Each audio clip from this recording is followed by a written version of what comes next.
we will guide you through how to make pie chart animation on Canva. Quick disclaimer, skipping a single step will affect your final result, so you need to follow this step-by-step guide carefully. If this guide helpful, don't forget to like and subscribe. First, don't forget to comment if you still need our help or want to ask something, and we will reach you as soon as possible. Second, double-click your browser icon to launch it and wait for the browser window to appear. Next, click the address bar of the browser and type Canva. Press Enter on your keyboard. When the search appears, select the top option, canva.com. The Canva homepage will then appear on your screen. From the homepage, select the Custom Size Template option to begin setting up your design. Choose any available template on Canva that suits your project. Alternatively, you can create a custom size template according to your wishes if you need specific dimensions.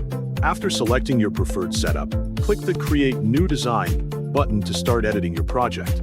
To make a pie chart animation, follow the next steps carefully. Look at the menu on the Canva editor, then open the Apps menu from the available options. Click on the search bar inside the Apps menu and type Chart. Press Enter on your keyboard to start the search. When the chart options appear, select the option, then choose the pie chart.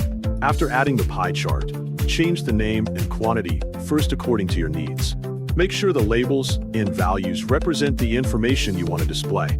You can also adjust the coloring of each label if necessary to make the chart clearer. Next, go to the Customize section and activate the legend so viewers can identify the different parts of the pie chart. After customizing the chart, open the animation settings above your canvas. Review the available animation choices and select an animation for your pie chart according to your wishes. Preview the result to make sure the movement looks suitable. Once everything looks correct, your pie chart animation is ready. You have now learned how to make a pie chart animation in Canva.